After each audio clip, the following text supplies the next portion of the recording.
introduce myself first? Yes. Okay, so by profession, the last time I was a registered nurse po. So it was back in 2018 when I passed the board exams, and hindi na po ako nagtrabaho in the hospitals. It's because I already found out about Three-Way International. Okay? So that time, 2017 actually, I was still studying. It was my parents who first joined Three-Way.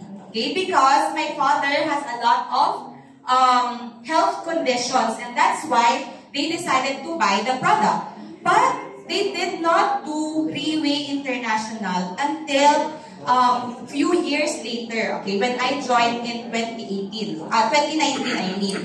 So the last time po ako, hindi po ako naniniwala sa product, and definitely, I do not believe in the platform that Three-Way has to offer. It's because I also have my own career. Tama po ba? Sa Philippines, okay, eyes here. Sa Philippines, when you become a nurse, is it to stay in the Philippines, to become a nurse in the Philippines? No. No. Most of the time, the college students who are enrolling in nursing, they have already this mindset na, I have an auntie in US. I have my mother in, let's say, Europe. Or I have my father in the Middle East that can give me opportunities abroad. Tama ba?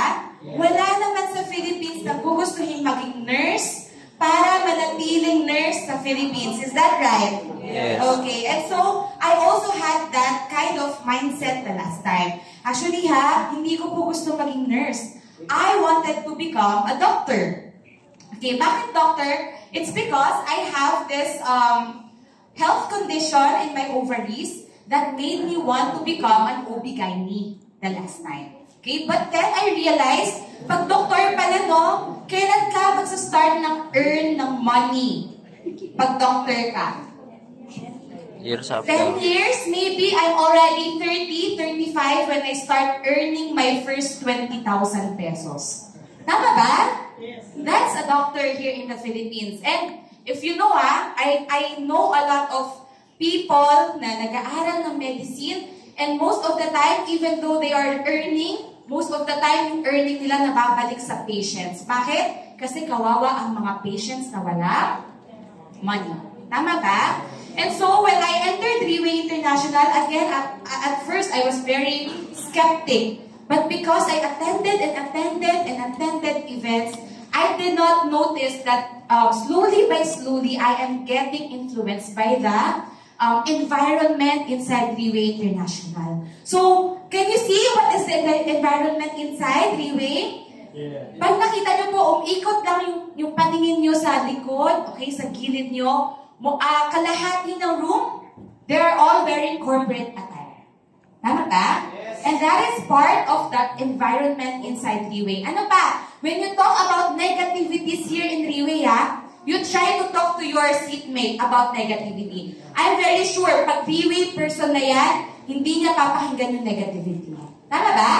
Yes. Tama ba, Three-Way leaders? Yes. Yes, that's Three-Way environment. And so I'm very, very excited for you to really experience what Three-Way is all about. But again, this afternoon, I will not be the only speaker. By the way, this event is called Leader Sharing. Okay? Leader Sharing, why is it called Leader Sharing? It's because a lot of our leaders already have experience in Three-Way. And so we wanted to share it to you in the hopes that maybe this will be able to motivate you, maybe this will be able to influence you to do the same with us. Okay? But more importantly, when Three-Way calls a leader, okay, there is this certain kind of standard on what Three-Way, on who Three-Way calls as a leader.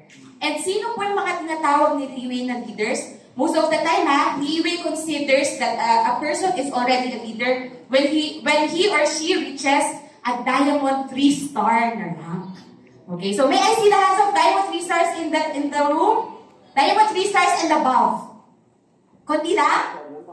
Kasi nasa labas ang mga leaders. Okay? Dahil wala nang maupuan dito. We already prioritized the guests. Okay? So this afternoon, ang karamihan ng speakers natin are already Diamond 3 stars. And when we say Diamond 3 stars, they already have the experience and the knowledge when it comes to Relay platform to share to everyone. Are you excited? Yes. Yes, okay. So, for our very first sharer,